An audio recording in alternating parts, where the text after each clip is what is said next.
हो सत्संगत लागे निस दिन प्यारी हो। सत्य सने ही मिले जो कोई जीवन वारी हो। सत्य सने ही मिले जो कोई वो जीवन वारी हो। धूल होए के रमो चरणों में, धूल होए रमो चरणों में, धूल होए रमो चरणों में, युग युग थारी हो।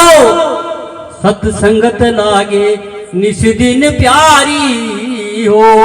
वो सत्संगत लागे निस दिन प्यारी हो। बिन सत्संग वो मिटे नहीं भव दुख निज निर्वारी हो। बिन सत्संग मिटे नहीं भव दुख निज निर्वारी हो। दास गरीब करो सत्संगत, दास गरीब करो सत्संगत, बहुजन पारी हो। सत्संगत लागे निस दिन प्यारी हो। सत्संगत लागे निस दिन प्यारी हो। जन्म जन्म का पाप नशावे, जन्म जन्म को पाप नशावे, निर्मल न्यारी हो। सत्संगत लागे निस दिन प्यारी हो। सत्संगत लागे निस दिन प्यारी हो। बोलिए सदगुरुदेव की जय, संत समाज की जय, सदगुरु कबीर साहेब की जय। आदरणीय बगदीराम जी माली साहब द्वारा बहुत ही सुंदर पद आपके सामने प्रस्तुत किया गया। आदरणीय लालूराम जी कटेरा साहब यहां पर हो तो मंच के पास पहुंच जाए। लालूराम जी कटेरा साहब।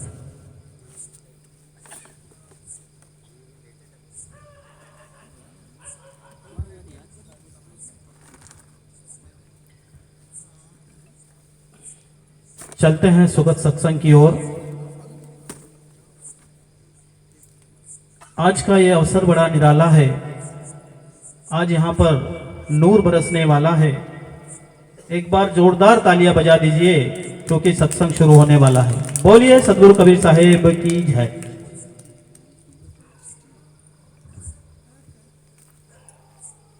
आज विक्रम जी गहलोत साहब, संजय जी गहलोत साहब और राजेंद्र जी गहलोत साहब के पूजनीय माता जी श्रीमती सुंदरबाई गहलोत आप और हम सभी के बीच नहीं रहे। उनकी पावन स्मृति में श्रद्धांजलि स्वरूप उनके सुपुत्रों द्वारा बहुत ही सुंदर सुखद सत्संग का आयोजन आज रखा गया है। आप सभी बाहर से पधारे समस्त मेहमानजन, माताएं, बहनें, आप सभी का गहलोत परिवार हार्दिक स्वागत अभिनंदन करता है।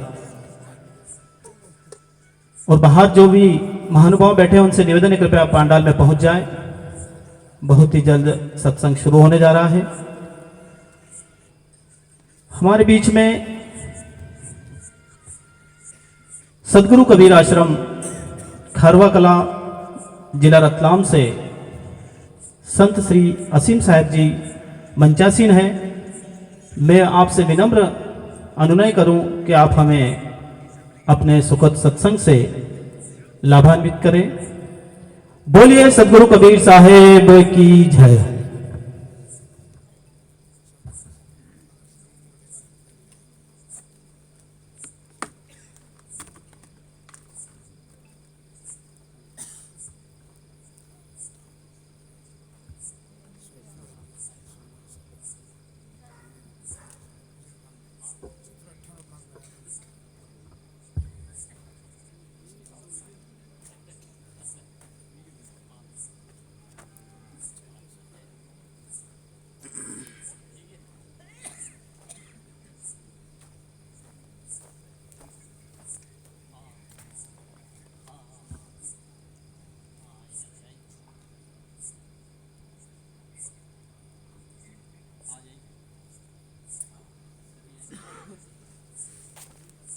प्रेम से बोलिए श्री सद्गुरुदेव की। सद्गुरु कबीर साहेब की जय।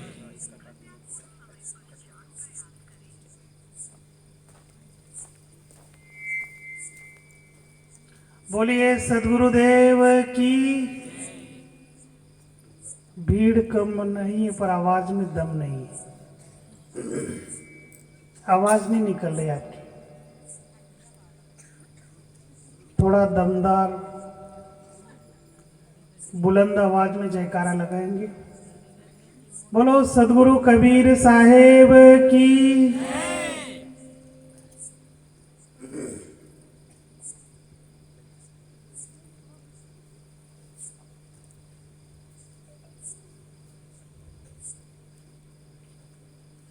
ब्रह्मानंदम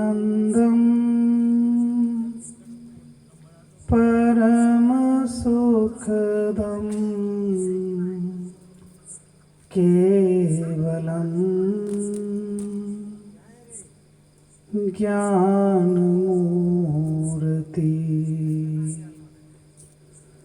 द्वंद्वातीतं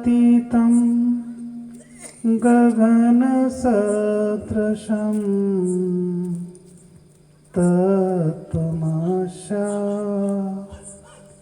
साक्षिभूतम्।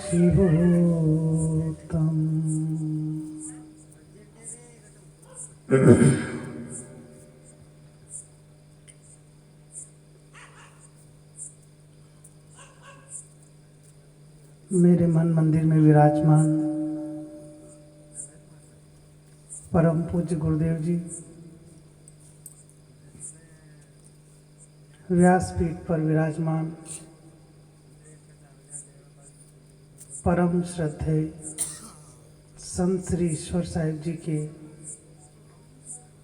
पावन श्री चरणों में नमन करते हुए आशीर्वाद लेते हुए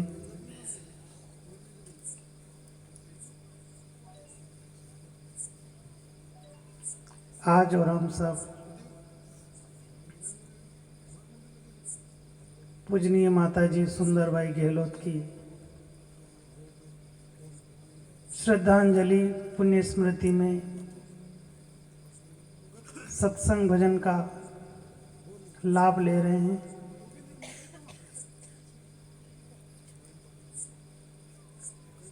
थोड़ी देर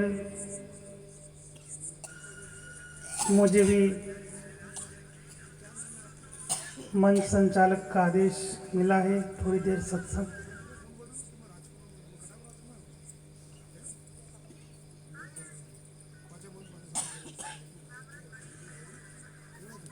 सबसे पहले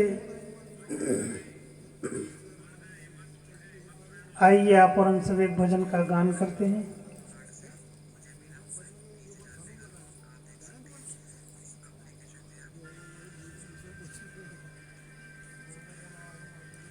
बोलिए श्री सद्गुरुदेव की जय।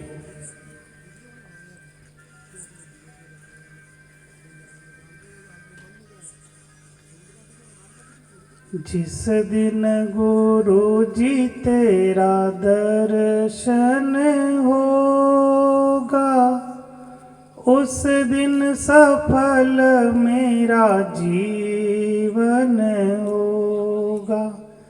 जिस दिन गुरु जी तेरा दर्शन होगा उस दिन सफल मेरा जीवन होगा। मेरे मन के मंदिर में मैं तुझको बिठाऊंगा। मेरे मन के मंदिर में मैं तुझको बिठाऊंगा। भाव भरे उपहार चरणों में चढ़ाऊंगा। असुवन की धारा से अचवन होगा उस दिन सफल मेरा जीवन होगा। जिस दिन गुरु जी तेरा दर्शन होगा उस दिन सफल मेरा जीवन होगा। तेरा मेरा रिश्ता गुरु जी बहुत है पुराना। तेरा मेरा रिश्ता गुरु जी बहुत है पुराना। मुझको गुरु जी मेरे कभी ना भुलाना। ध्यान तेरा जब निस दिन होगा, उस दिन सफल मेरा जीवन होगा। जिस दिन गुरु जी तेरा दर्शन होगा, उस दिन सफल मेरा जीवन होगा। उस दिन सफल मेरा जीवन होगा। बोलिए श्री सद्गुरुदेव की जय।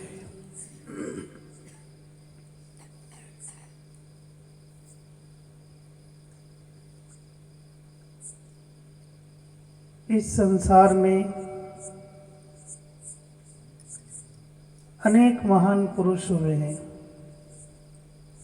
अनेक ऋषि मुनि संत महात्मा हुए। सभी संतों ने, सभी महान पुरुषों ने मनुष्य जीवन की महिमा को बताया है, मनुष्य जीवन के महत्व को बताया है। सद्गुरु कबीर साहब ने तो इस मनुष्य जीवन को दुर्लभ कहा है। मानुष जन्म दुर्लभ है, मिले ना दूजी बार। पक्का फल जो गिर पड़ा, बहुरिन लागे डार। सद्गुरु कबीर साहब कहते कि यह मनुष्य दुर्लभ है, सुलभ नहीं है। दुर्लभ उसको कहते हैं जो बड़ी मुश्किल से मिलता है। तो साहब याद दिला देते हैं कि मानुष जन्म दुर्लभ है। और हमारे शास्त्रों में, हमारे संतों ने भी कहा है कि 84 लाख योनियों में भटकते भटकते भटकते मनुष्य का शरीर मिलता है। इस मानव देवतुल्य मानव शरीर को पाने के लिए देवता लोग भी तरस रहे हैं। ये इतना दुर्लभ है क्योंकि मनुष्य का शरीर दुर्लभ है, सब सुलभ नहीं है। इसलिए तुलसीदास जी ने भी कहा है कि बड़े भाग्य मानुष तन पावा, सुर दुर्लभ सब संतन गावा।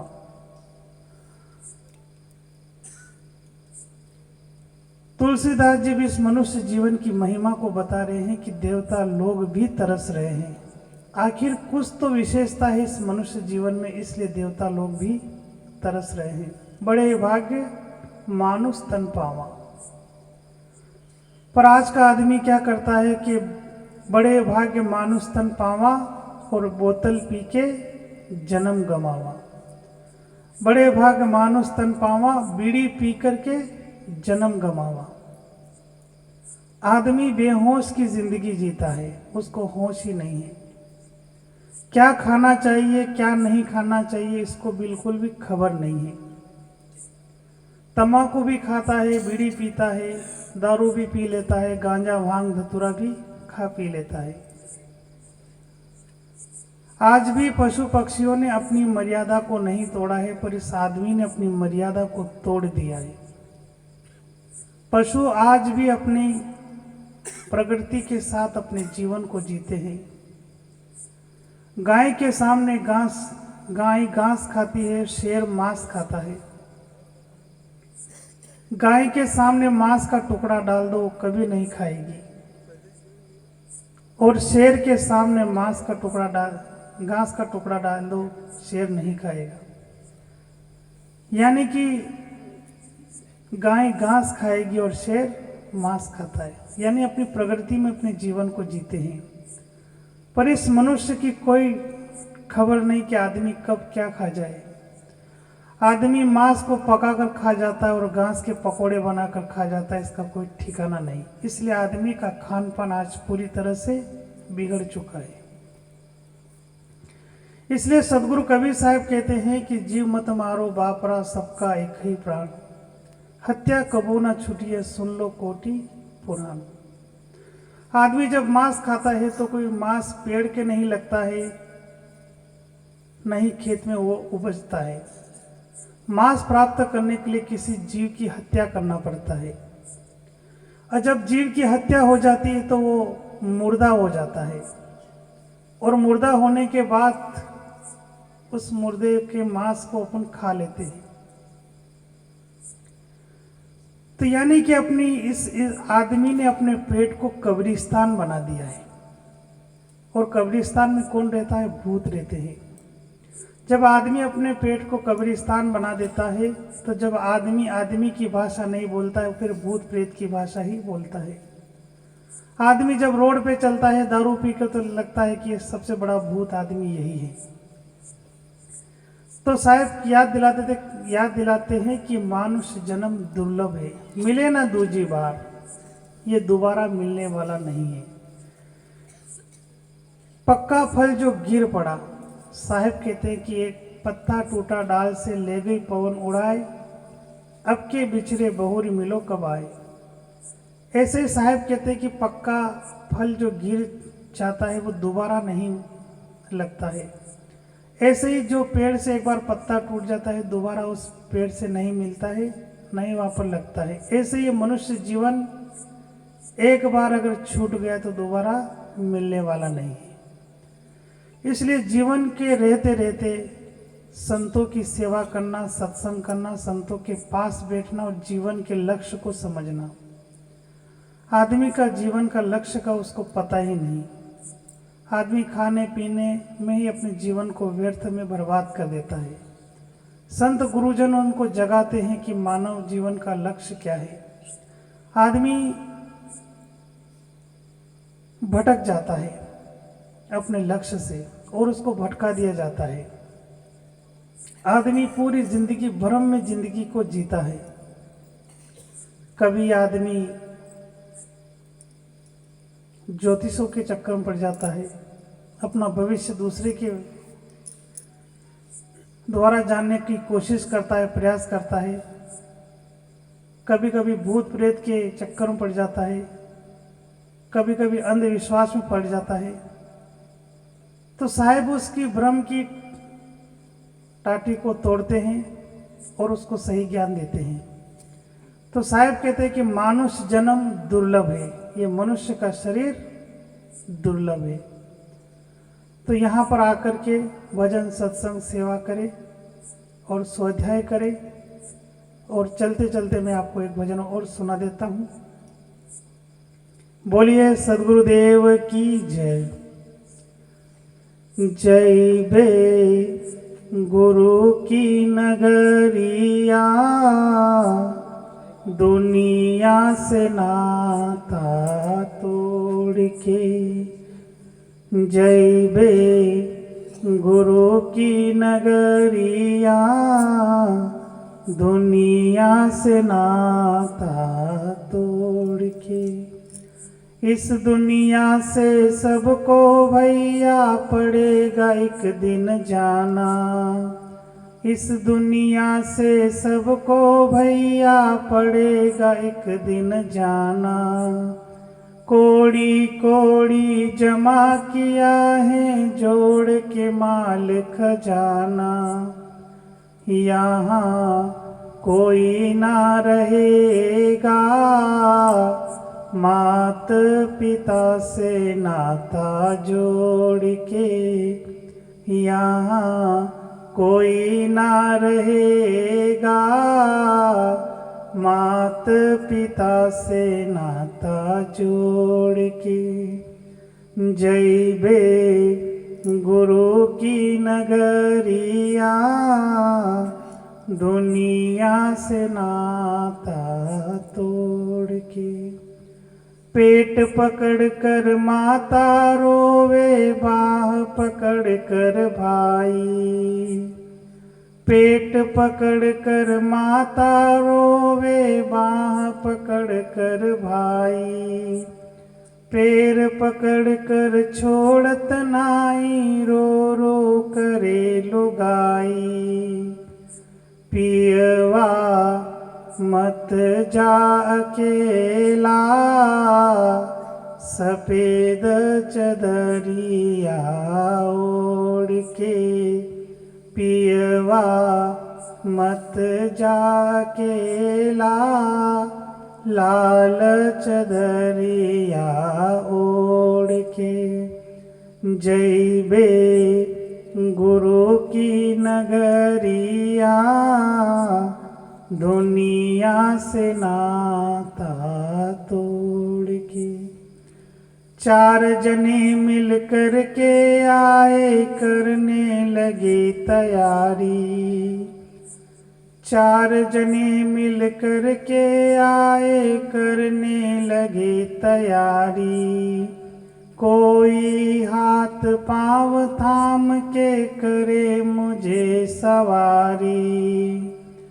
फिर तो हमको उठावे, मुखवा से राम नाम बोल के। फिर तो हमको उठावे, मुखवा से राम नाम बोल के। जैबे गुरु की नगरिया, दुनिया से नाता तोड़ के। कोई धूप कोई चंदन लाए, कोई बेल की पाती। कोई धूप कोई चंदन लाए, कोई बेल की पाती। यहाँ तक तो सब साथ दिए हैं, आगे कोई न साथी। फिर तो हमको सुलावे, ऊपर से लकड़ी जोड़ के। फिर तो हमको सुलावे, ऊपर से लकड़ी जोड़ के। जैबे गुरु की नगरिया, दुनिया से नाता तोड़ के। जो नहीं भजता राम नाम को, सो पाछे पछतावे। जो नहीं भजता गुरु ज्ञान को, सो पाछे पछतावे। काम बिगाड़े आपन भैया, जग में होत हसावे। कहें साहेब कबीर गुरु, जगवा में आकर बोल के। कहें साहेब कबीर गुरु, जगवा में आकर बोल के। जैबे गुरु की नगरिया, दुनिया से नाता तोड़ के। जैबे गुरु की नगरिया, दुनिया से नाता तोड़ के। बोलो सद्गुरुदेव की जय। जय हो। थोड़ी देर आप लोगों के बीच में सदगुरु कबीर साहब की एक साखी के माध्यम से बोलने का प्रयास किया। मानुष जन्म दुर्लभ है, मिले ना दूजी पार। पक्का फल जो गिर पड़ा, बहुरने लागे डार। इतना ही कहकर अपनी वाणी को विराम देता हूँ। साहेब बंदगी। बोलिए सदगुरु कबीर साहेब की जय हो। बहुत ही सुंदर सत्संग और अपने एक पद के माध्यम से संत श्री असीम साहेब जी ने आप और हम सभी को लाभान्वित किया। हमारे बीच में श्रद्धेय संत श्री ईश्वर साहेब जी सदगुरु कबीर आश्रम फलोदी, राजस्थान लगभग 700 किलोमीटर से हमारे बीच पहुंचे हैं। हमारे क्षेत्र में दूसरी बार गुरुजी का पदार्पण हुआ है। अभी कुछ दिनों पहले बाजखेड़ी गांव में जगदीश जी सेन जिन्होंने यह सांसारिक जीवन घर बार त्याग कर आपने संत का चोला अपना लिया, उस कार्यक्रम में पूज्य गुरुदेव जी का आगमन हुआ था। मैं भी उस प्रोग्राम में गया था। बहुत ही सुंदर प्रोग्राम रहा वहाँ पे। और आज दूसरी बार हमारे परम मित्र आदरणीय विक्रम जी गहलोत साहब की पूजनीय माता जी सुंदरबाई गहलोत के श्रद्धांजलि स्वरूप इस कार्यक्रम में पधारे हैं। तो चलते हैं सुखद सत्संग की ओर। वह आ गए जिनका हमें इंतजार था, आओ हम खुशियों के दीप जलाएं। आज के मुख्य प्रवक्ता के स्वागत में जोरदार जयकारा लगाएं। बोलिए सदगुरु कबीर साहेब की जय हो। पूज्य गुरुदेव श्रद्धेय श्री ईश्वर साहेब जी से मैं विनय करूं कि आप हमें अपने सत्संग रूपी ज्ञान गंगा में निमंजन कराएं। बोलिए सदगुरु कबीर साहेब की जय। हमारे बीच में पूर्व जिला पंचायत अध्यक्ष आदरणीय निहाल चंद जी मालवी साहब और जनपद सदस्य और भादो माता धर्मशाला के अध्यक्ष आदरणीय श्यामलाल जी चावली साहब और राजू भाई ठेकेदार साहब भी विराजमान हैं। और समस्त पधारे हुए मेहमानों का गहलोत परिवार की ओर से हार्दिक स्वागत अभिनंदन है। बोलिए सदगुरु कबीर साहेब की जय।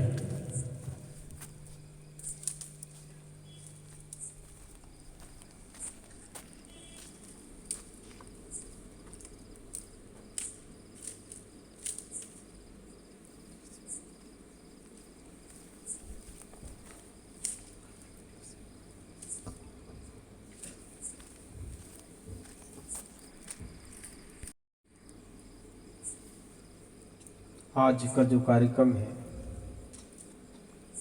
पूज्य माता जी सुंदरबाई जी गहलोत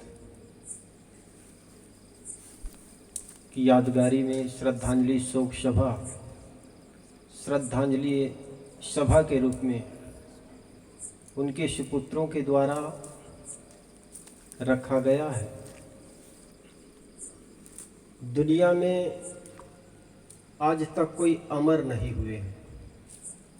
जैसे सदगुरु कबीर ने कहा है ना, आए हैं सो जाएंगे, राजा रंग फकीर, एक सिंहासन चढ़ चले, एक बंधे जात जंजीर।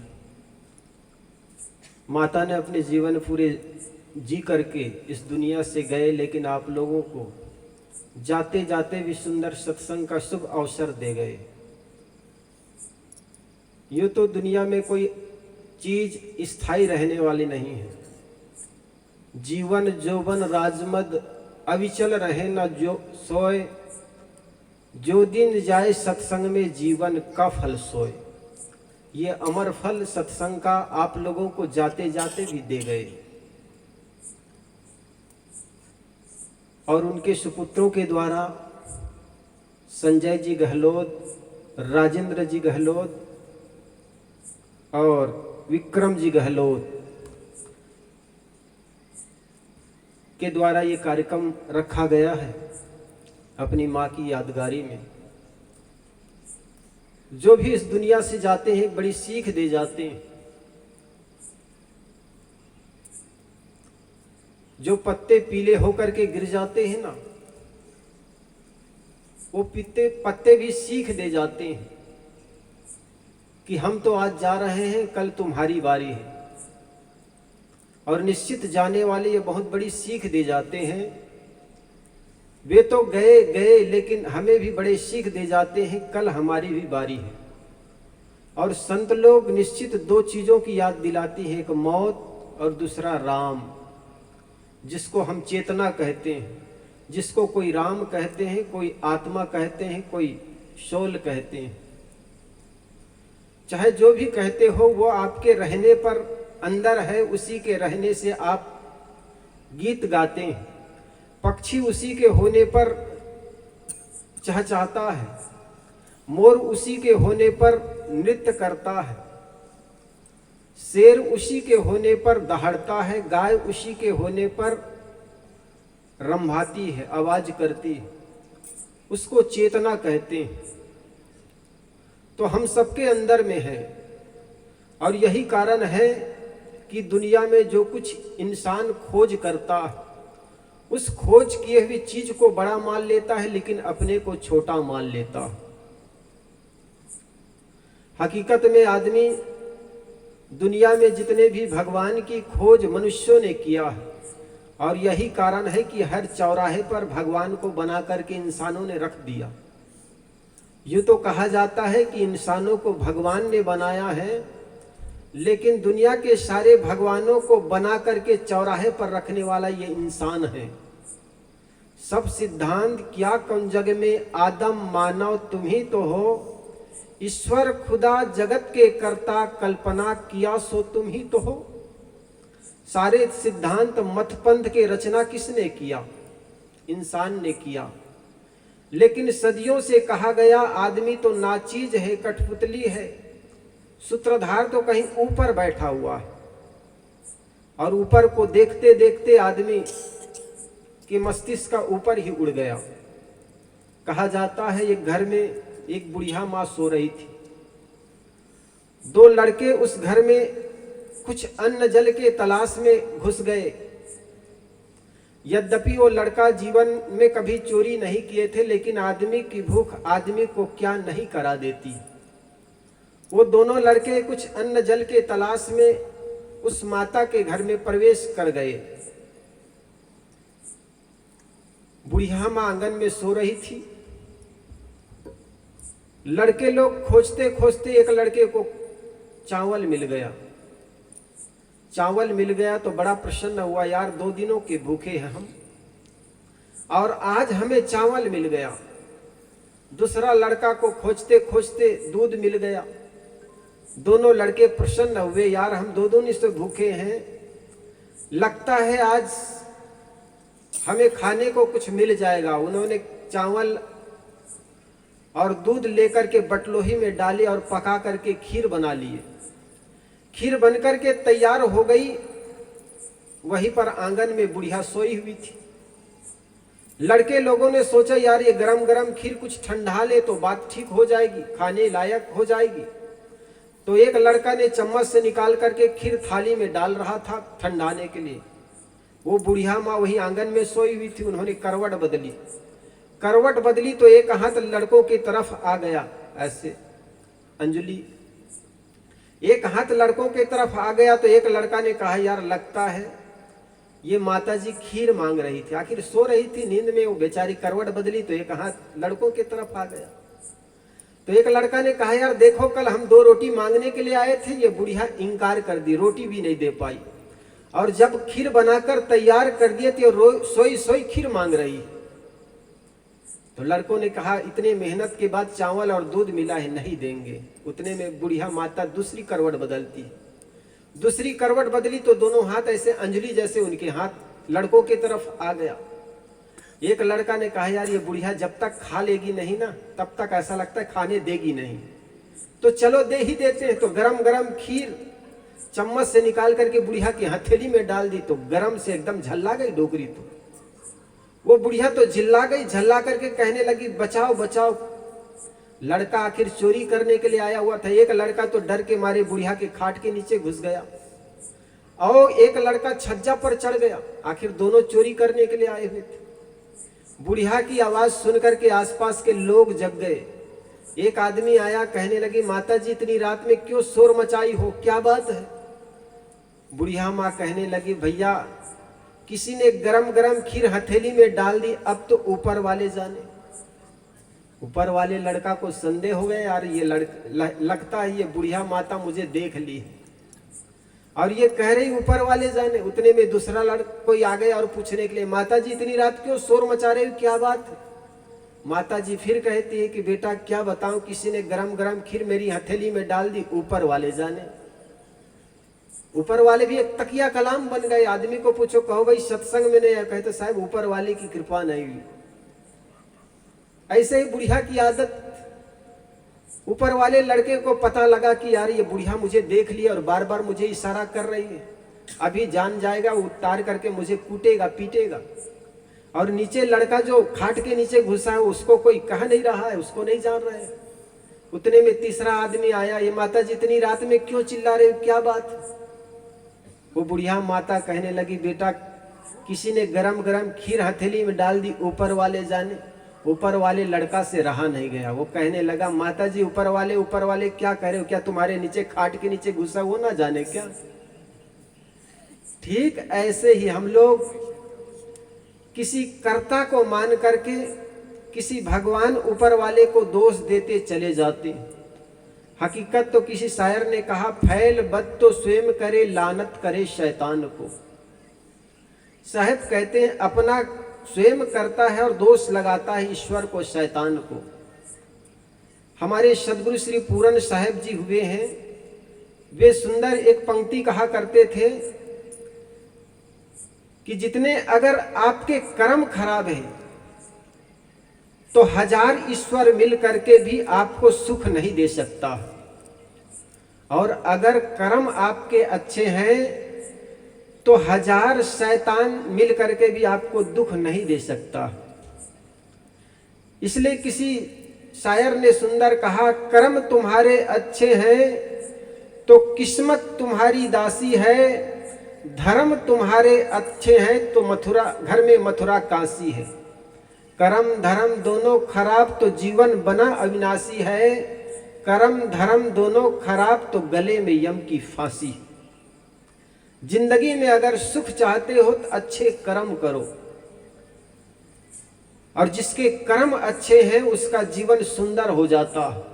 और कर्म तब सुंदर हो जाता है जब आदमी का विचार सुंदर हो, और विचार के सुंदर के लिए सत्संग की जरूरत होती है। सत्संग एक ऐसी जगह है जहां पर सत्य असत्य की चर्चाएं होती है, जहां पर बिल छान होती है, जहां पर आदमी सत्य और असत्य को परख करने का ज्ञान होता है। इसलिए कहते हैं ना, बिन सत्संग विवेक न होई, राम कृपा बिना सुलभ न सोई। राम कौन है? आपके अंदर में जो चेतना है, आपके अंदर में जो राम है। ऐसा नहीं कि कोई और राम है अलग से जिनकी ओर इशारा करें, बल्कि आपके अंदर जो चेतना है उसकी कृपा हो जाए ना, तो और किसी की कृपा की जरूरत नहीं है। इसलिए संत लोग कहते हैं आपकी कृपा आप पर होनी चाहिए। बाहर के भगवानों को मनाने के लिए हम दूर दूर चल करके जाते हैं। देखो यहाँ के लोग भी रामदेवरा जाते हैं, पैदल जाते हैं, कोई कुलाटी मारते जाते हैं, कोई लुढ़कते लुढ़कते जाते हैं। आदमी भक्ति के नाम पर बड़ा अद्भुत कर्मकांड करता है। सदगुरु कहते हैं, हंसा तू तो सबल था, हे हंस है चेतन तू तो सबल था, मजबूत था, लेकिन हल्की अपनी चाल। तुम्हारी चाल हल्की हो जाने के कारण तुम दुनिया में पतित हो रहे हो। हंसा तू तो सबल था, हल्की अपनी चाल, रंग कुरंगे रंग या तय किया और लगवार। साहब कहते अपने जीवन में इतने रंग चढ़ा चुके हो, इतनी आदत बना चुके हो, जिसके चलते अन्य लगवार की तुम पूजा करते मानते चले जाओ। अपने लगवार अर्थात पति स्वामी बड़े मानते चले जाते हो। अनेक रंग में आदमी रंग जाता है अपने आप को न जानने के कारण। जब हमारे जीवन में जो जो विकार पैदा होता है उसी का रूप हम मान लेते हैं। जब हमारे मन में क्रोध आ जाता है तो ऐसा लगता है मैं क्रोधमय हूँ। जब तक सामने वाले आदमी को हरा ना दूं, मार ना दूं, काट ना दूं, तब तक शांति नहीं मिलेगी। क्रोध निश्चित जानिए काल है। महात्मा बुद्ध ने कहा था कि जब कोई आदमी को मैं क्रोध अवस्था में देखता हूं तो उनको देख करके मुझे हंसी आती है। कहे क्यों? तो उन्होंने कहा जब आदमी दूसरे के गलती पर क्रोध करता है तो वह आदमी अपने को ही सजा देता है। बड़ा अद्भुत बात महात्मा बुद्ध ने कहा, जब कोई आदमी क्रोध करता है तो दूसरे की गलती पर अपने को सजा देता है। वो कैसे?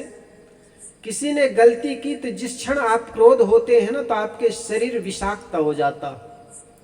और वैज्ञानिक कहता है जब क्रोध अवस्था में किसी व्यक्ति को काट दो ना तो वो आदमी मर जाएगा, इतना विषाक्त।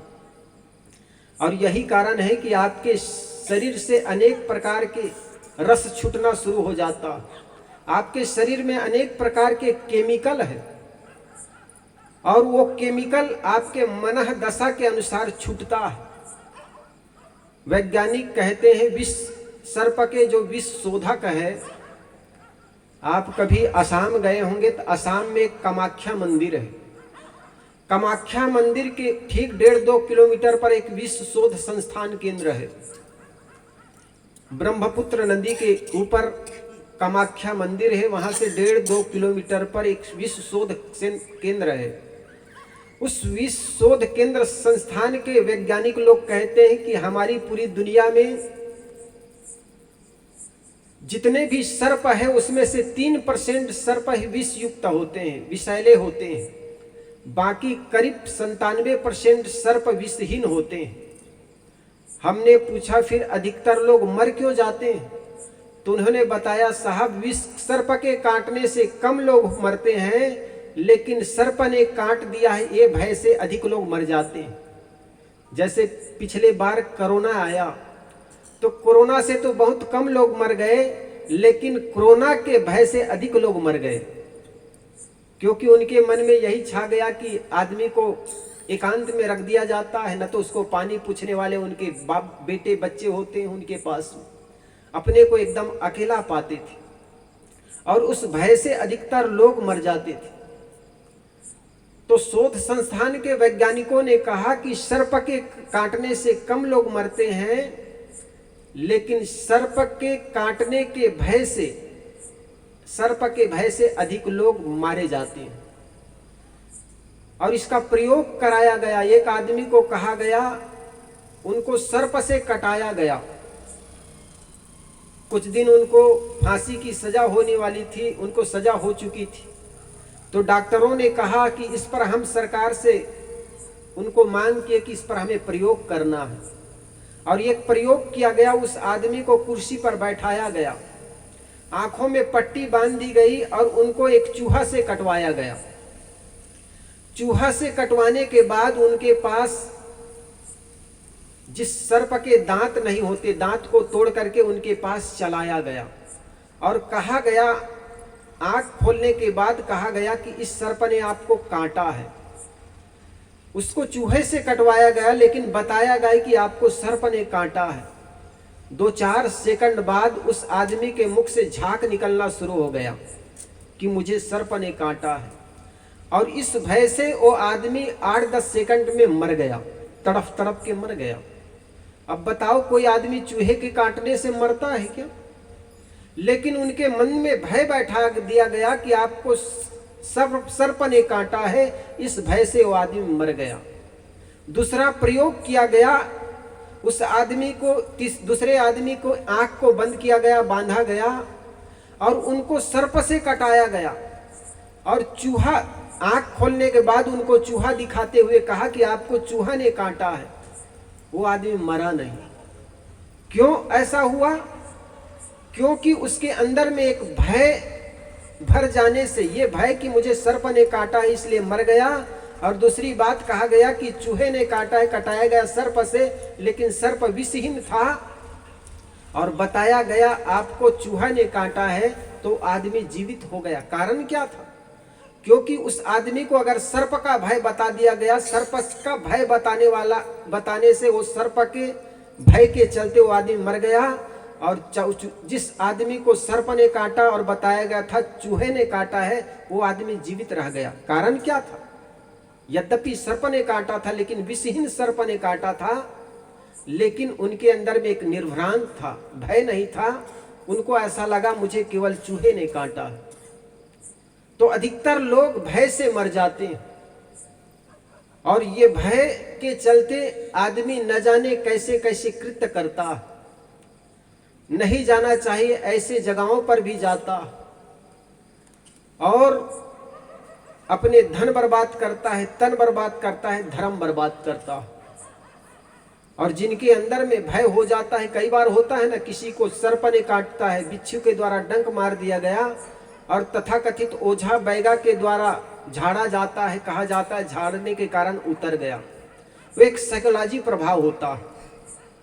साइकोलॉजी प्रभाव कैसा होता है, एक बार घर के सारे लोग भोजन कर रहे थे। भोजन के समय यूं तो कहा जाता है घर में अगर साथ साथ भोजन करें, हंसी विनोद हो, तो रूखी सूखी सब्जी भोजन भी अमृत हो जाता। तो घर के लोग सारे भोजन कर रहे थे, भोजन करते करते हंसी विनोद की बातें हो रही थी। तो घर का जो मुखिया था बात बात में ठहाका लगा करके हंस रहा था। हंसते हंसते उनके मुख में एक मक्खी घुस गई, उड़ती हुई मक्खी आई और उनके मुख में घुस गई। और मुख के घुसने पर उनको ऐसा लगने लगा कि मेरे अंदर मक्खी घुस गई है। कभी पेट को पकड़ता, कभी सीनों को पकड़ता और कहता ये रही मक्खी, ये रही मक्खी। घर के लोगों ने सोचा ये आदमी तो पागल हो जाएंगे। लोगों ने उनको समझाने का प्रयास किया कि दादा, बाबा, पिताजी, मक्खी अगर घुस गई होगी तो कब के वो निकल गई होगी, क्योंकि 5-7 उल्टियां हो गई थी।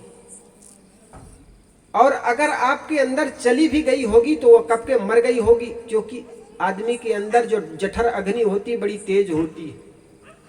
तो घर के लोगों ने समझाया कि जठर अग्नि से वो मक्खी कब के मर गई होगी, उड़ी गई नहीं अंदर में। और अगर निकल भी गई होगी तो वमन के द्वारा 8-10 वमन हो गई, निकल गई होगी। लेकिन वो आदमी मानने के लिए तैयार नहीं।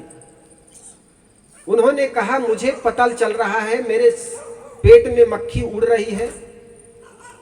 वो आदमी किसी भी बात की विश्वास नहीं किया। घर के लोगों ने सोचा ये आदमी तो पागल हो जाएंगे। तो बड़े से बड़े डॉक्टर थे और बड़ी से बड़ी मशीन थी, सारे मशीन और डॉक्टर बुलाए गए। डॉक्टरों ने चेक किया, मशीन लगाकर चेकिंग किया तो मशीन भी ये बताई कि आपके अंदर मक्खी है नहीं। तो उस आदमी ने कहा तुम्हारी मक्खी मशीन तुम्हारी मुबारक हो, तुम्हारा तर्क तुम्हें मुबारक हो। अरे मुझे पता चल रहा है मेरे अंदर मक्खी है, उड़ रही है। लोगों ने सोचा ये आदमी तो मर ही जाएगा।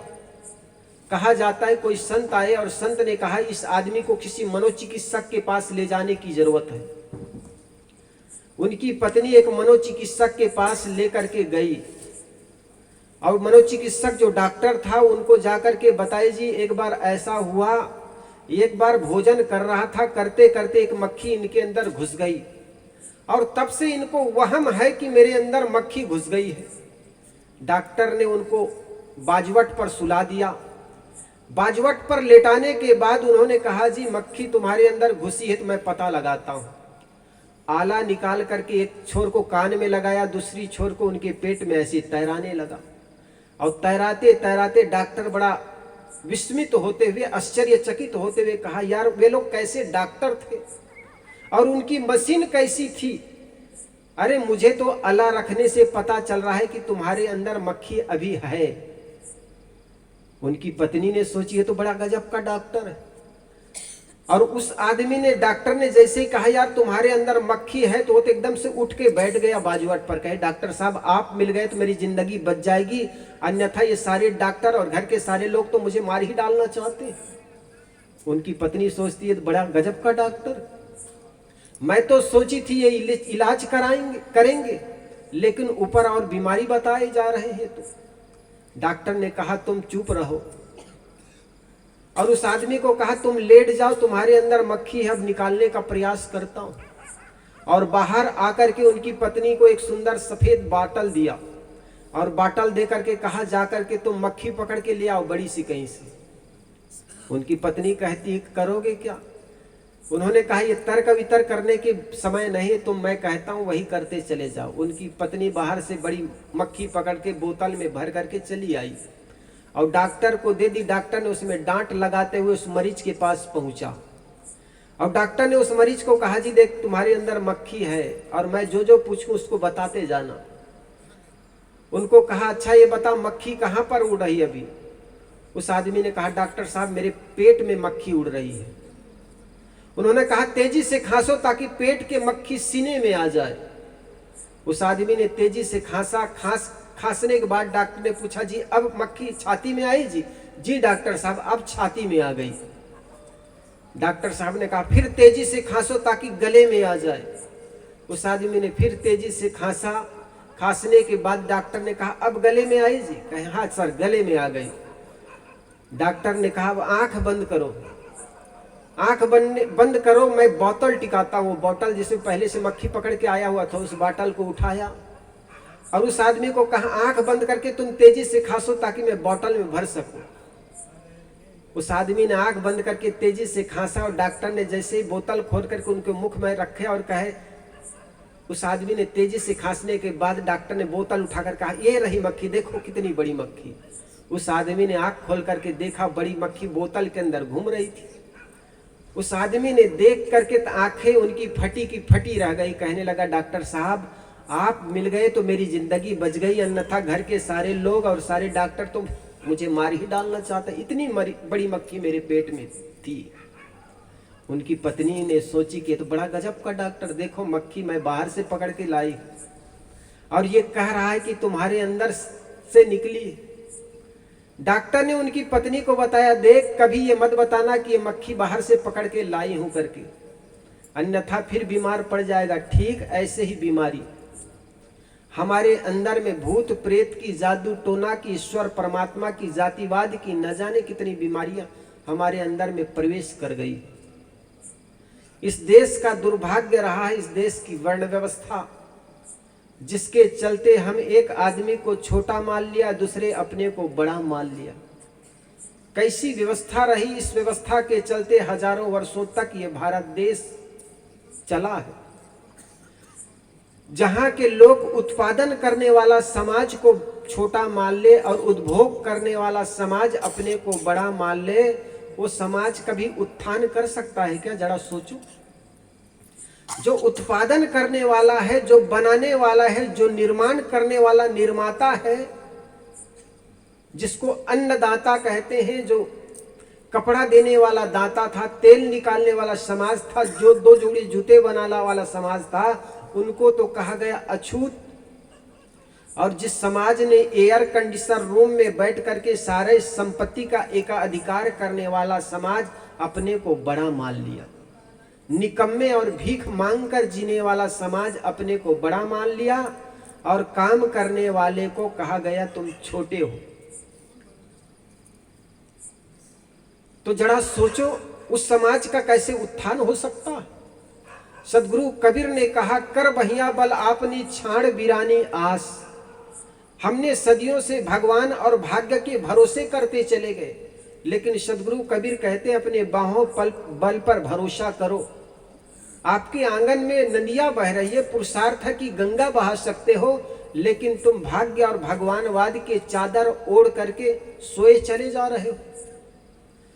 सदगुरु कबीर कहते हैं ये भाग्य और भगवानवाद के चादर को हटा करके पुरुषार्थ करो, और जो देश पुरुषार्थ, जो समाज पुरुषार्थ करता है वो समाज आगे बढ़ता है। जापान देश, स्विट्जरलैंड देश दुनिया के सारे ब्लैक मनी स्विस बैंक में जमा करते हैं। वो देश कभी सोचे हैं वहां संपन्न क्यों है? वहां के लोगों ने पुरुषार्थ किया, मेहनत किया। स्विट्जरलैंड में कहा जाता है वहां सैनिक के रूप में 1 रुपए नहीं खर्चा करते, वहां हर आदमी अपने आप में सैनिक होते हैं।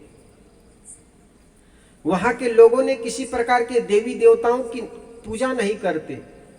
हमारे यहाँ तो धन के लिए लक्ष्मी की पूजा करते हैं, विद्या चाहिए तो सरस्वती की पूजा करते हैं, शक्ति चाहिए तो हनुमान जी की या दुर्गा की पूजा करते हैं। और फिर भी हमारे पास उतनी बुद्धि और शक्ति नहीं है जितनी अन्य देशों के पास है। टेक्नोलॉजी के क्षेत्र में चीन बहुत आगे बढ़ गए हैं।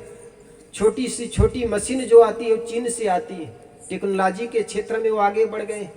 धन के क्षेत्र में स्विट्जरलैंड और जापान बढ़ गया है, और हम सदियों से 33 कोटि देवताओं की पूजा करने वाला हमारा यह देश आज भी गरीबी में जी रहा है, क्योंकि हमने भाग्य और भगवानवाद की चादर ओढ़ करके सो गए। सदगुरु कबीर कहते हैं पुरुषार्थ करोगे, मेहनत करोगे तो निश्चित आगे बढ़ेंगे। और निश्चित जो देश पुरुषार्थ करता है, मेहनत करता है, वो आगे बढ़ता है। हमने सोच लिया कि भगवान ऊपर रहता है, लेकिन सदगुरु कबीर कहते हैं भगवान कहीं ऊपर नहीं, बल्कि तुम्हारे समान ही इंसान है। तुझ में राम, मुझ में राम, सब में राम समाया है। कर सभी से प्यार बंदे, कोई नहीं पराया। जिन लोगों के साथ हम रहते हैं उनसे तो हम नफरत करते हैं और कहते हैं हम भगवान से प्यार करते हैं। महात्मा ईसा कहते हैं कि जिस क्षण आप मंदिर, घर से अगर मंदिर में पूजा करने के लिए जा रहे हैं और अगर आपके पड़ोसी भूखा तड़फ रहा है तो आपसे बड़ा पापी कोई दूसरा नहीं हो सकता।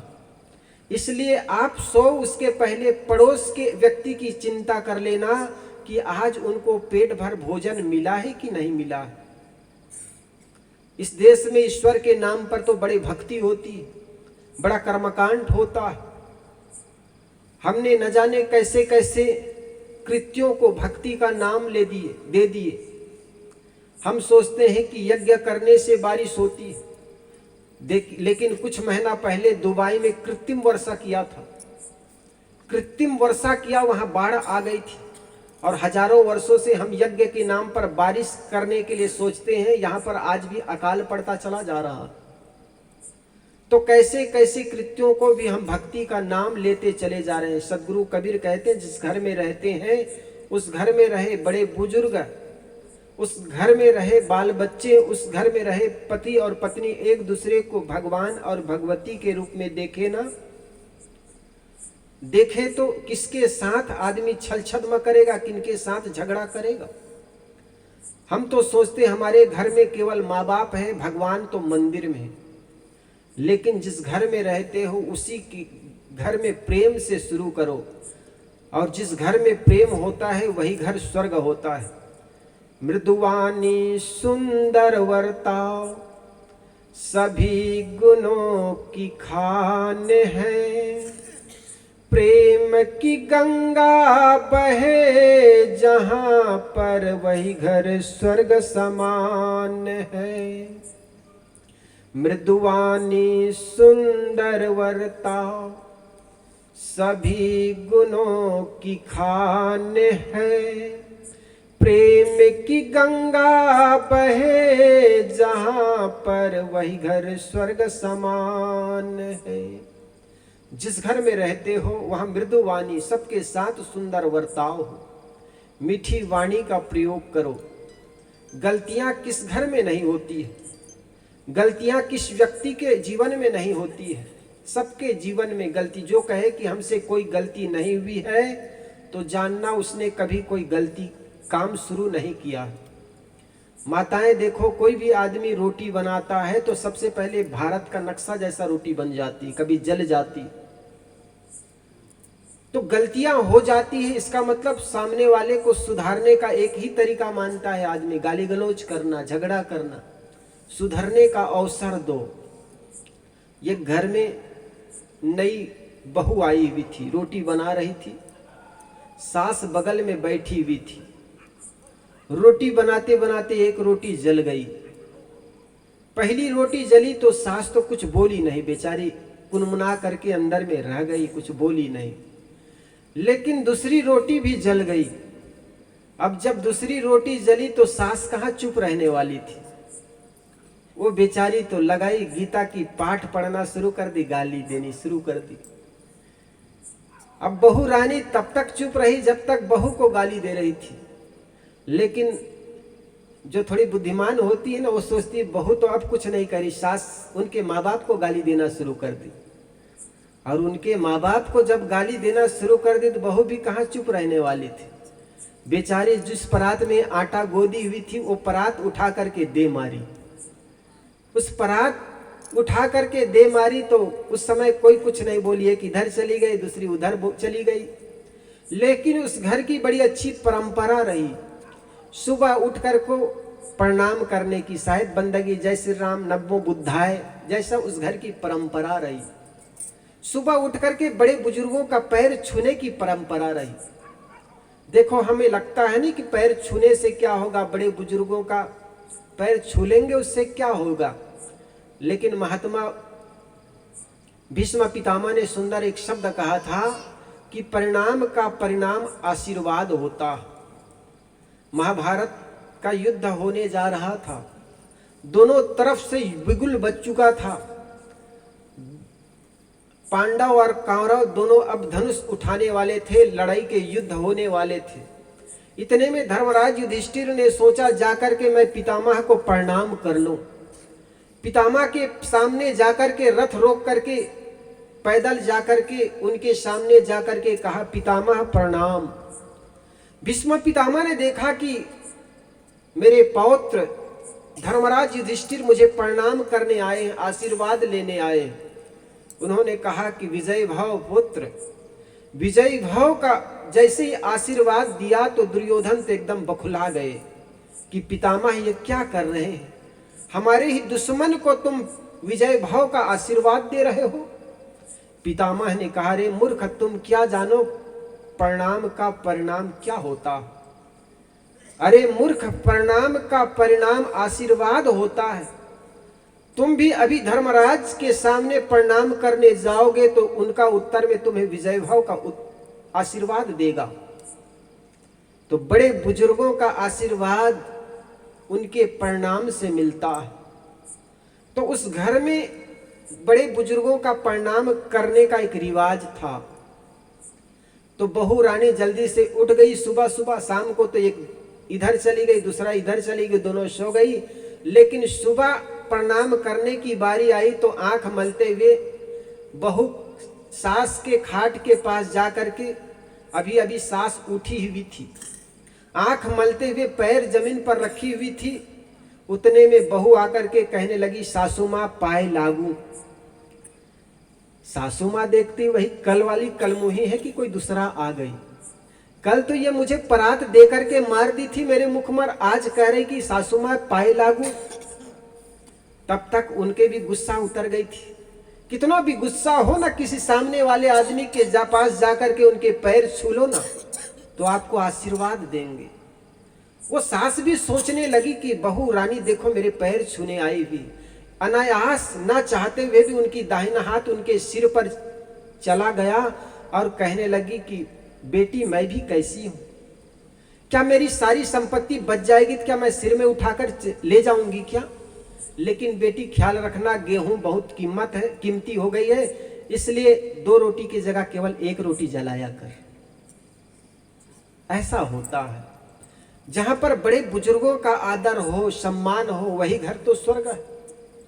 दूसरे के गलती कभी हो जाए तो उनको डांटने फटकारने के बजाय सुधरने का अवसर दो। आगरा के पास एक घर की और घटना सुनाऊं। पहली बार बहू रानी आई, नई नई आई हुई थी और उस घर की एक परंपरा थी, सबसे पहले नई बहू आए तो उनके हाथ का घर के लोग भोजन करते थे। आज पहली बार भोजन बनाई तो मिर्ची कुछ तेज पड़ गई। मिर्ची जब तेज पड़ गई और सासू माँ को पारस कर दी। सासू माँ जैसे ही पहली कौर डाली तो पता चला मिर्ची बहुत तेज पड़ी हुई है। लेकिन बेचारी समझदार थी, उन्होंने कुछ कही नहीं और हायसू हायसू खाए जा रही थी। लेकिन बहू रानी पढ़ लिख कर आई हुई थी, जो कि हॉस्टल में रह करके पढ़ी थी, घर में भोजन बनाने का अवसर नहीं मिला था। पास में बैठ करके देखती है कि सासू माँ हायसू हायसू करके करके खाई जा रही थी, लेकिन कुछ बोल नहीं रही, शिकायत नहीं कह रही है। तो पूछने लगी माँ भोजन कैसा बना है। अब बताओ, आप जरा सोचो, मिर्ची कुछ हल्ला डाल दी हो, तेज डाल दी हो और बैठ करके और पूछे कि भोजन कैसा बना है, तो आपके मन में क्या उभरेगा, आपके मन में क्या प्रतिक्रियाएं उठेगी। तो सासू माँ को पूछने लगी माँ भोजन कैसा बना है। तो सासू माँ कहने लगी बेटी भोजन बहुत अच्छा बना है। बोलिए सद्गुरुदेव की जय। सासू माँ कहने लगी बेटी भोजन बहुत अच्छा बना है। माँ भोजन अच्छा बनाए तो सब्जी कैसी बनी है? तो सासू माँ कहने लगी बेटी सब्जी भी अच्छी बनी, लेकिन माँ भोजन अच्छा बनाए सब्जी अच्छी बनी, लेकिन आपके आंखों में ये गंगा जमुना कैसे बह रहे हैं, क्या बात है? सासू माँ कहने लगी बेटी ये तो प्रेम के आंसू है। तुझ जैसे लक्ष्मी मेरे घर में आई हो तो ये मेरे अंदर की खुशी मेरे अंदर रह नहीं पाई, आंखों से बहे चले जा रही। तो वो बेचारी तो और खुश हो गई। कहा जाता है ना किसी बहू की प्रशंसा कर दो तो होठों की लालिमा बढ़ जाती है, उनकी खुशियां बढ़ जाती है। तो बेचारी खुश हो गई, खुश होकर के कहने लगी माँ सब्जी अच्छी है, क्या एक चम्मच और डाल दूं? तो सासू माँ कहने लगी बस बस बेटी ज्यादा प्रेम बर्दाश्त नहीं होगा, बस इतना काफी है। और कहा जाता है जब सासू माँ खा करके उठी और बहू रानी जब खाई तो पता चला मिर्ची बहुत तेज पड़ी हुई है। उनके मन में इतनी गलानी हुई, इतना पश्चाताप हुआ। पहली बार अपनी मायके जब गई तो सासू माँ के बारे में प्रशंसा करने लगी। उनकी माँ पूछने लगी, पीहर जाने के बाद माँ पूछी कि बेटी तुम्हारे घर के लोग कैसे हैं? तो बहू कहने लगी माँ मुझे तुझ जैसी एक माँ और मिली है, मेरी सासू माँ नहीं बल्कि वो भी मेरी माँ है। एक दिन मिर्ची तेज पड़ गई थी लेकिन एक शब्द नहीं बोली, बल्कि अहोभाव पूर्ण खाती चली गई। और आज मुझे एक सासू नहीं बल्कि माँ और मिली है, और जीवन भर उस सासू माँ की सेवा करती रही। हमारे घर में होता उल्टा है। हजारों बार पत्नी के हाथों से, बहू के हाथों से सुंदर सुंदर मिष्ठान खाए, पकवान खाए, आज कहीं मिर्ची तेज पड़ जाए, नमक नहीं पड़ा तो घर में महाभारत मचा देते हैं। मेवाड़ की धरती, राजस्थान की धरती पर पैदा हुई वो मीरा के बारे में याद करो, जिनके ससुर साहब राणा ने जहर का प्याला भेजा तो भी मीरा हंसते हंसते पी गई। और कहा जाता है कि वो जहर का प्याला भी उनके लिए अमृत का काम कर गया। ये होता बहुत अधिक बार हो जाता है, ऐसा होता है कई बार। आप कोई गलत चीज प्रसन्नता पूर्वक भी खा गए ना, वो भी अमृत हो जाएगा। और कई बार अच्छे चीज भी खाओ ना, काजू किशमिश, और भय और चिंतित दशा में खाओगे तो वो काजू किशमिश भी अपच का कारण बन जाता है। इसलिए अब देखना, गांव के किसान होता है, सुबह की रोटी को शाम को खाता है और शाम के रोटी को सुबह खेत में जाकर के खाता है, मेहनत करता है, वो रोटी भी उनके लिए अमृत हो जाती है। और सेठों को देखना, शहर के सेठों को काजू किशमिश से भी जलपान करता है, भोजन करता है, वो कब्जियत का कारण बन जाता है। बेचारा चूर्ण खा खा करके पचाता। तो कहने का मतलब आप क्या खाते हैं पीते हैं बड़े महत्वपूर्ण नहीं है, खाते समय आपका मन दशा प्रसन्न है ना तो अमृत का काम कर जाएगा। इसलिए माता बहनों को कहा जाता है जब भी घर के लोगों को भोजन पारस करो, अपने पति को भोजन कराओ तो अपने मन को प्रसन्न रखो, साथ साथ पति के भी मन को प्रसन्न रखने का प्रयास करो। अधिकतर देवियां तो भोजन पारस कर दी और दुनिया दिन भर के वो कुछ अशांतिपूर्ण बातें हैं, द्वंद्वपूर्ण बातें हैं, वो बात वही साथ साथ भोजन के साथ साथ पारस कर देती। और सामने वाला भोजन के साथ जब द्वंद्वपूर्ण बातें सुनेगा तो उनका मन भी खराब हो जाता है। और जब मन खराब हो जाता है तो वो भोजन, अमृत भोजन भी विषैला हो जाता है। इसलिए किसी को भी भोजन पारस करो। इसलिए हमारे संत लोग कहते हैं जब भोजन बनाओ तो बनाते समय अगर मन में भजन गुनगुनाओ ना तो भोजन भी प्रसाद हो जाया करता है। वो भोजन भी प्रसाद हो जाया करते हैं जब मन भजन से भरा हो, मन जब प्रसन्नता से भरा हो। इसलिए सदगुरु कबीर ने कहा जो कुछ करूं सो पूजा। ये माँ घर में भोजन बनाती है तो सोचे कि हमारे घर में जो पति देव है, सास और ससुर देवता है, उनके भोग लगाने के लिए मैं भोजन बना रही हूं, तो वो भोजन नहीं बल्कि प्रसाद हो जाया करेगा। और एक पिता किसी फैक्ट्री, किसी खेत या किसी ऑफिस में काम करता है तो काम करते समय अगर वो सोचे कि मैं अपने घर में रही पत्नी बच्चों के लिए मेहनत कर रहा हूं तो वो काम भी पूजा हो जाएगी। लेकिन हम तो सोचते हैं मंदिर में घंटा भर के लिए चले जाते हैं, आधा घंटा 15 मिनट अगरबत्ती घुमा देते हैं और सोचते हैं भगवान की पूजा हो गई। सदगुरु कबीर ने कहा, जहां जहां डोलू सो परिक्रमा, जो कुछ करूं सो पूजा। आंख न मूंदू कान न रूंदू, काया कष्ट न धारो। खुले नयन हंस हंस पहचानो, सुंदर रूप निहारो। शब्द निरंतर मनवा राता, मलिन वासना त्यागी। उठत बैठत कबहू न छूटी, ऐसी तारी लागी। संतो सहज समाधि भली। सदगुरु कबीर कहते हैं, संतो सहज समाधि ही भली है। कहीं एकांत में बैठ करके आंख बंद कर लेना ही समाधि नहीं है, बल्कि जो कुछ करते हो वो कृत्य में आपका मन पूरा तल्लीन हो जाओ तो समझना वो ध्यान है, वो सहज ध्यान है। सहज ध्यान जो कुछ करो। भोजन करते समय एक संत से किसी ने पूछा, एक राजा था, राजा ने एक संत को अपने घर में आमंत्रण किया भोजन के लिए। जिस प्रकार राजा ने भोजन किया, संत को वैसा ही भोजन कराया। और संत जब भोजन कर लिए तब राजा ने प्रश्न छेड़ दिया कि संत भगवान, मेरे मन में एक प्रश्न है। राजा ने जब प्रश्न किया तो संत ने कहा, कहो बेटा कौन से प्रश्न। तब राजा ने कहा, संत भगवान आपने भोजन किया, मैं भी भोजन किया, और जो मैं भोजन किया वही भोजन आपने किया, आप में मुझ में अंतर क्या है।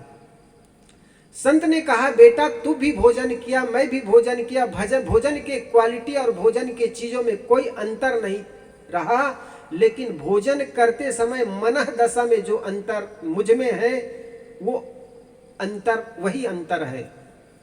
भोजन करते समय आपका मन ये राजकाज में घूम रहा था, लेकिन जिस क्षण मैं भोजन करता हूं पूरा तल्लीनता से भोजन करता हूं। आप भोजन कर रहे थे उस क्षण और राजकाज के बारे में याद कर रहे थे, मंत्री और प्रजा के बारे में याद कर रहे थे, लेकिन जिस क्षण मैं भोजन करता हूं केवल भोजन करता ही रह जाता हूं। आप भी देखना, अपने मन को झांक करके देखना। जिस समय आप ऑफिस में रहते हैं तो घर की चिंता करते हो, घर में रहते हो तो ऑफिस की चिंता करते हो। इसी प्रकार ये माताएं जब मायके में रहेगी ससुराल की बात सोच लेगी, और ससुराल में रहेगी तो पिहर की बात सोचेगी। ये द्विधापूर्ण बातों के चलते आदमी अंदर से द्वंद्व से भरा रहता है, और द्वंद्व के चलते मन अशांत रहता है। इसलिए साहब कहते हैं, सहज समाधि भली। जहां होते हो वहीं कर रह जाओ। अगर ऑफिस में काम कर रहे हो तो पूर्णता तल्लीनता से ऑफिस में ही काम करो, वो मन काममय हो जाए जिस काम में आप लीन हो। अगर एक भाई खेतों में हल चला रहा है तो उनका मन पूरा हल और बैल के बीच रह जाए। ऐसा नहीं कि वो घर की चिंता करे। कई बार होता है आदमी घर से निकला ताला लगाकर, आधा रास्ता पार कर गए, तब कहते अरे ताला ठीक से लगा है कि नहीं लगा है, मन में घूम रहा है।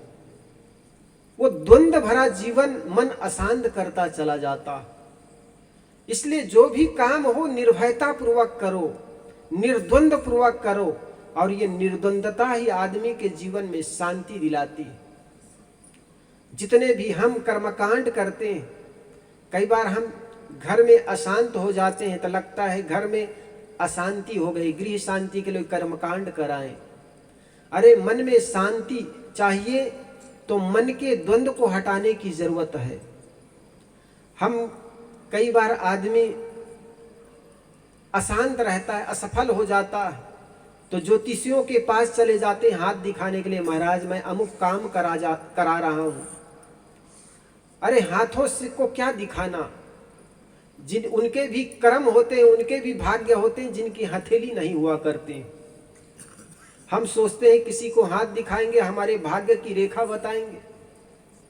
भाग्य की रेखा कोई हथेली में नहीं होती। अगर भाग्य की हथेली में रेखा होता तो कोई पढ़ भी नहीं सकता। एक लड़का बता रहे थे, एक संत था छोटा सा, वो कह रहे थे गुरुजी आपके पास कोई आता है, वो पूछते हैं कि आप हथेली देखते, तो आपसे नहीं बताना, कहना चाहिए कि मुझे आता नहीं है। और हकीकत बात है कि संत कोई किसी का हथेली देखने आता भी नहीं। उसने कहा गुरुजी जब कोई आए हथेली दिखाने के लिए तो अब ये मत कहना कि मुझे नहीं आता, मुझे बता दिया करो, मैं बता दूंगा। कहे करोगे क्या, तुम कब पढ़ लिए हो, कहाँ जाकर विद्या प्राप्त की हो हथेली की रेखा पढ़ने का। कहे गुरुजी उसमें पढ़ने लिखना क्या, तुक्का मार देते हैं। कहे कैसे। कहे गुरुजी जब कोई हथेली दिखाए ना तो बड़े ध्यान से देखना, ऐसे मालूम उस हथेली को तुम पढ़ रहे हो। फिर कहना बच्चा तुम बचपना में गिरे थे, चोट आई थी। अब बचपना में चोट किसको नहीं आती बताओ, कहीं न कहीं तो गिरे थे ना, साइकिल में गिरे थे, सीढ़ी में गिरे थे, यो जमीन में चलते चलते गिरे थे। कहे बेटा जोर लगा कहीं न कहीं गिरे थे। तब कहता हाँ गुरुजी बचपना में साइकिल से गिर गया था तो घुटना छिल गया था। तब गुरुजी कहते बेटा तुम कमाते तो बहुत हो लेकिन तुम्हारे हाथों में पैसा टिकता नहीं। अब किसी इस अर्थ युग में पैसा किनके हाथों में टिकता है बताओ। फिर तीसरा तुक्का मारना कि बेटा तुम काम तो बहुत करते हो, मेहनत तो बहुत करते हो, लेकिन तुम्हें श्रेय कोई नहीं देना चाहता है। घर के लोग भी तुमको श्रेय नहीं देता, तो घर के वैसे भी लोग अनबन तो बना ही रहता है किसी न किसी बात को लेकर। फिर चौथा तुक्का मारेगा बेटा तुम्हारे घर में एक न एक बीमारी बनी रहती है। तो बीमारी तो बनी रहती, कभी पेट खराब तो कभी सिर दर्द, घर में कभी न कभी कोई ना कोई बीमारी तो बनी रहती है सदा। तो इस प्रकार के वो तुक्का मार देते, हमारे दिमाग में वो छा जाता है। वास्तव में महाराज सही बता रहे हैं। और ये 5-4 तुक्का ऐसा ही है कि सबके जीवन में घटता है। कोई आदमी ऐसा नहीं कि जीवन भर स्वस्थ ही बना रहे, उनके जीवन में बीमारियां आई, उतार चढ़ाव आया, सबके जीवन में उतार चढ़ाव आया। महाराज राम जिनको कहते हो आप, भगवान कहते हो, उनके जीवन में कब उतार चढ़ाव आया क्या। शाम को बताया गया कि बेटा तुम्हें राजगद्दी राज तिलक दिया जाएगा। घर में लाइटिंग हो रही थी, पूरे राज्य में उत्सव मनाए जा रहे हैं, नगाड़े बजाए जा रहे हैं। लेकिन जैसे ही रात्रि हुई, अंधेरे कमरे में राजा दशरथ ने महाराज राम को बुला करके कहा बेटा वो राज्य तुम्हें देने की बात कही थी, अब भरत को मिलेगा और तुम्हें 14 वर्ष का वनवास। महाराज राम गुरु वशिष्ठ के पास जाकर के नहीं कहे गुरुजी लगता है मुझे कोई शनि ग्रह लग गया है कि कोई मंगल की छाया पड़ गई है, कोई यज्ञ कर दीजिए, कोई मंत्र बता दीजिए, कोई फूका झाड़ा कर दीजिए, कोई डोरा ताबीज बांध दीजिए। उन्होंने सहज स्वीकार कर लिया हमारे घर में कोई ऐसा अशुभ घटनाएं घट जाती, कोई मर गया, कोई बीमार पड़ गया, घर टूट गया, किसी भांति खेतों में फसल नहीं हुई, तो हम सोचते हैं लगता है कोई भगवान नाखुश, को भूमिया नाखुश, कोई यज्ञ करते हैं कि भूमिया को मनाने के लिए कुछ अगरबत्ती जलाते हैं, यज्ञ होम हवन करते हैं। लेकिन महाराज के जीवन में देखो कितनी तकलीफें आई। पत्नी सीता हरी जाती, महाराज लक्ष्मण को शक्तिवान लगता है, लेकिन किसी योझा बैगा या किसी गुरु के पास नहीं गए कि मेरे यज्ञ कर दीजिए, मेरे अशुभ घटनाएं घट रही है। उन्होंने हर क्रियाकलाप को सहज स्वीकारते चले गए। ठीक हमारे जीवन में भी जो भी घटनाएं घटती है, उस घटनाओं को, उस परिस्थितियों को हम स्वीकार करें। जीवन में जितने दुख दिखते हैं निज दोषों के कारण है, जिनमें इतना ज्ञान नहीं वे दोष मिटाना क्या जाने। वही तुमको मिल रहा है जो कि पहले से दिए हो, उसी का फल सामने है शुभ अशुभ जो कुछ किए हो। आप दुनिया से प्यार चाहते हो, सबको प्यार बांटो। 4 वेद 6 शास्त्र में बात लिखी है दोय, सुख देने सुख होता है, दुख देने दुख होय। दुनिया में जो चाहते हो वही औरों के साथ व्यवहार करो। अगर प्रेम चाहते हो तो सबके साथ प्रेम का वर्ताव करो। अगर दूसरे के साथ सुंदर वर्ताव चाहते हो, तुम सम्मान चाहते हो, दूसरे को भी सम्मान दो। लेकिन हम सोचते हैं कि दूसरा तो छोटा है, दूसरा नीच है, उसको ऊपर उठने ना दे। एक लड़का की शादी हुई,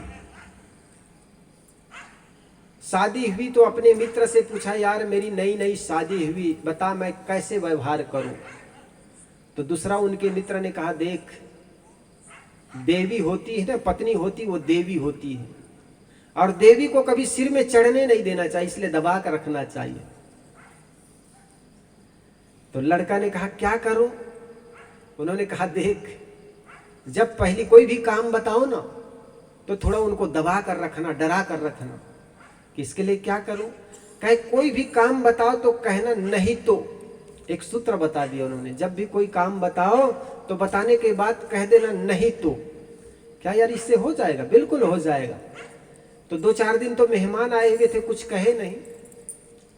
3-4 दिन बीत गए, सारे मेहमान चला गया, फिर सूत्र लगाना शुरू कर दिया उन्होंने। सुबह सुबह ऑफिस जाना था, जैसे उठा, उठने के बाद कहे गरम गरम पानी कर दो, नहीं तो। पत्नी तो घबरा गई बेचारी, पता नहीं तो ये क्या कर देगा।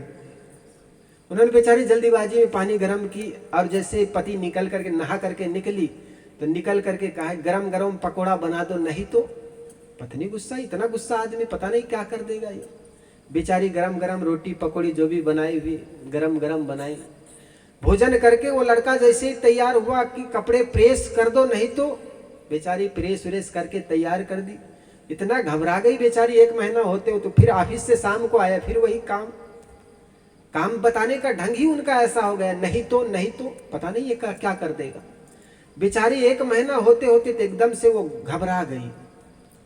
जब पहली बार अपने मैके गई, पीहर गई, तो उनकी माँ कहने लगी, बेटी तुम्हारे घर के लोग सब ठीक हैं, घर में कोई संपत्ति की कमी नहीं, खेती बाड़ी भी खूब है, लेकिन क्या बात है तुम बहुत सूख करके कांटा कांटा हो गई हो।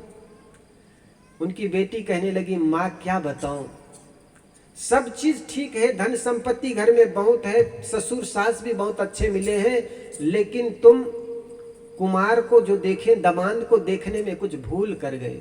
कहे बेटी क्या हुआ?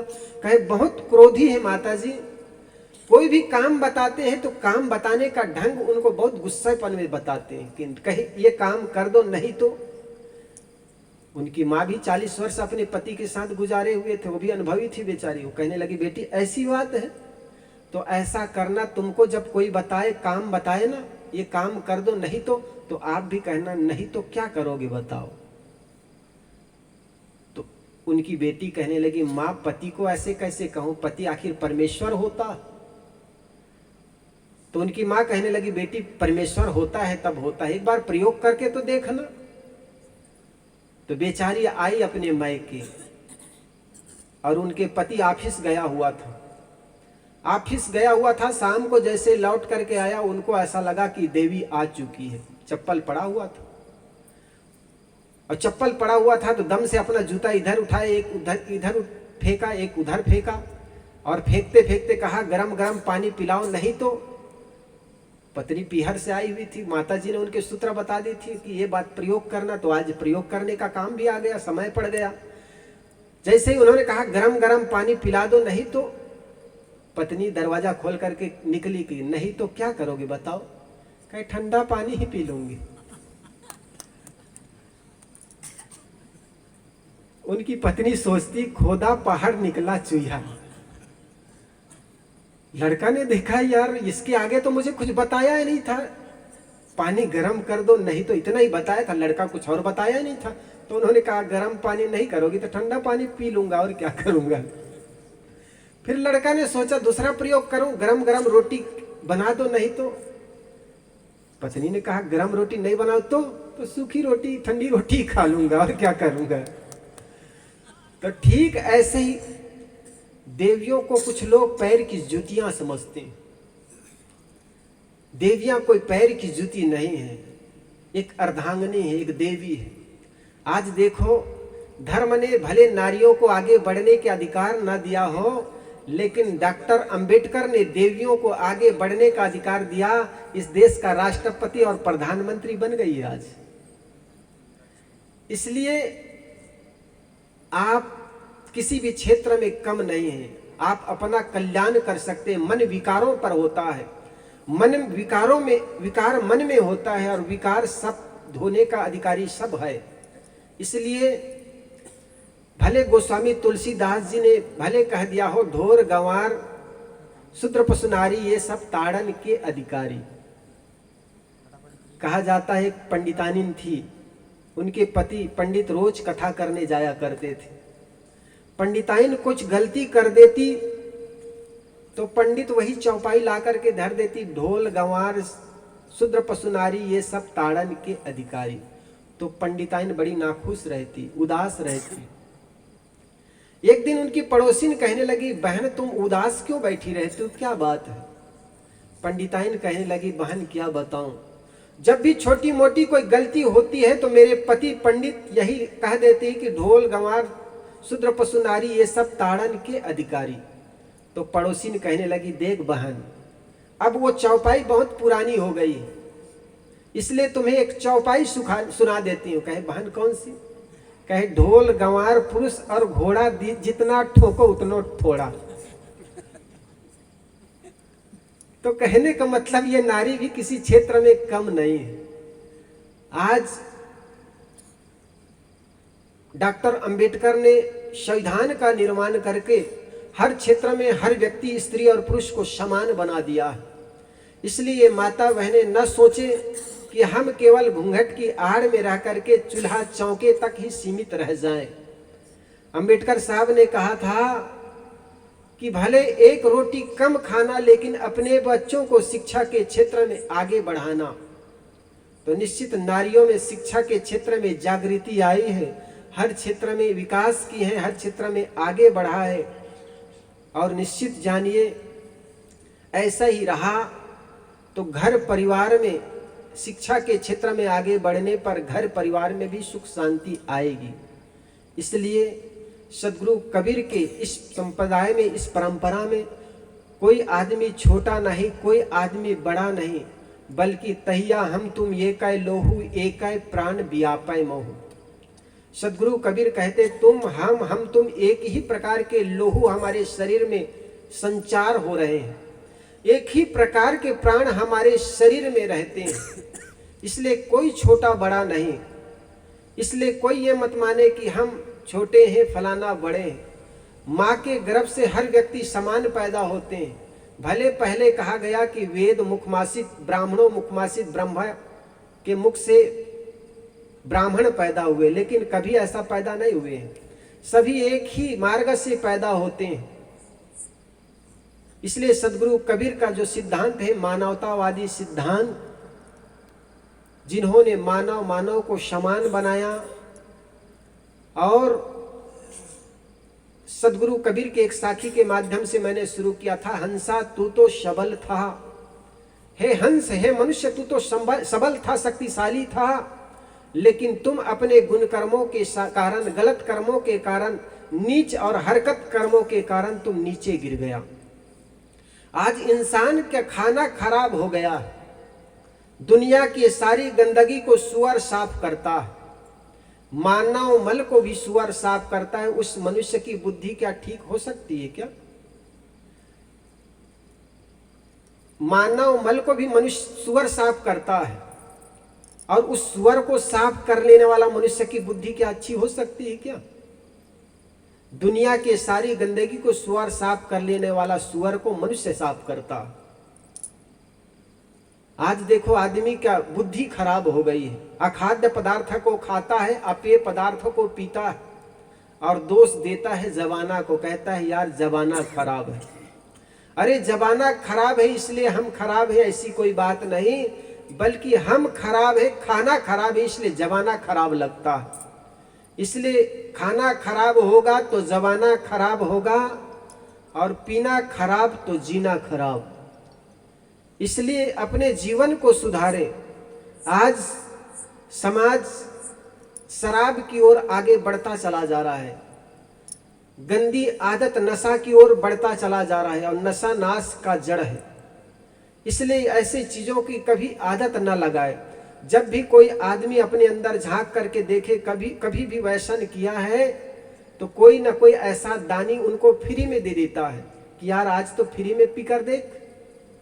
जब भी कोई आदमी तम्बाकू खाना सीखा होगा, बीड़ी पीना सीखा होगा, शराब पीना सीखा होगा, तो कोई ना कोई दानी आदमी आया, कहे मित्र एक पाव तो मार के देख, एक बार खा के देख। और वो खाने की आदत धीरे धीरे बनती चली जाती, और आदमी की जब बुरी आदत हो जाती फिर स्वयं खर्चा करते करते तन धन सब बर्बाद करता चला जाता। इसलिए व्यसन को गले लगाओगे तो अपने ही घर को अपने हाथों से आग लगाओगे। इसलिए किसी प्रकार के व्यसन दुर्व्यसन से अपने जीवन को बचाएं। आज देखो दुकान दुकान में अंडा बिकना शुरू हो गया है और कहना शुरू कर दिया, संडे हो या मंडे रोज खाओ अंडे। अरे जरा सोचो, अंडा भी किसी माँ का लाल है। अंडा दुनिया के किसी झाड़ में नहीं फलता है, किसी पौधे में नहीं लगता है। अंडे भी किसी माँ का लाल है, और अंडे को शाकाहारी कहना मूर्खों का चाल है। इसलिए हर जगह विवेक करो, और जो समाज विवेक करता है, जो समाज तर्क करता है, निश्चित वह समाज आगे बढ़ता है। तो सदगुरु कबीर कहते हैं कि हंसा तू तो शबल था, हल्की अपनी चाल, रंग कुरंगे रंगिया तय किया और लगवार। बोलिए सदगुरुदेव की, संत समाज की। बस हेलो, बोलिए सदगुरु कबीर साहेब की जय।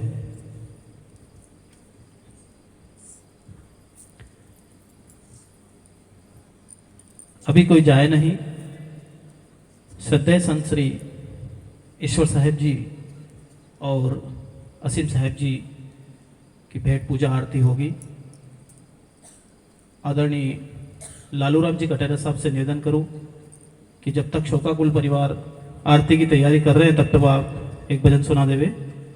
लालूराम जी कटेरा साहब, विक्रम जी गहलोत साहब, संजय जी गहलोत साहब, राजेंद्र जी गहलोत साहब और शोकाकुल परिवार के सभी सदस्यों से निवेदन है कि कृपया श्रद्धेय संत श्री ईश्वर साहेब जी और संत श्री असीम साहेब जी की भेंट पूजा आरती के लिए पधार जाएं।